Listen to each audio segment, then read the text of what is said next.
Enseñando más de imagen llegando for die eerste kuta ding operación de tour etcétera kuta usa off-roading na parte norte di nos isla nang ta hobby descontento ko governo alla sera e caminham para trás para se como fez três lighthouse capa por aí te bushi di bana e nang sere parte que vai arriba caba que passa den os parque nacional se já está será para tempo caba e evitar que e tipo de veículo que por maniobrar e banda pero o que acolhe outro parte que estava a abrir o que a pone barranca ng grande mas eu mira que não deu e chega a ver com truck ng pisa com barranca grande e a sera tour e passada nga que todo caminho aqui para evitar que o veículo que por transitar se aqui atrás e lighthouse antes de trás cá por abaixo e seguir vai o que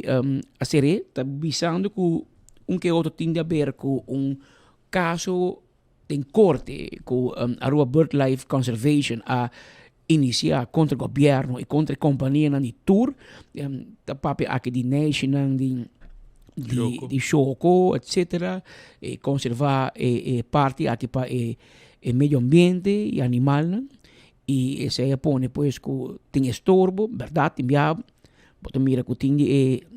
aqui, tá, não necessariamente comportar na mesma direita, hobby stuff, hobby off-roading. Pero di outro banda, tem essa outra bisa que sabe que tá um pão. Sabe que a indústria na invertir. Den tipo de veículo nga para correr atrás e a aqui tá na mes stroba não tá conheci se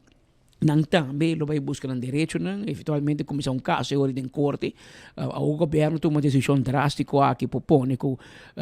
alguma de companhia que tá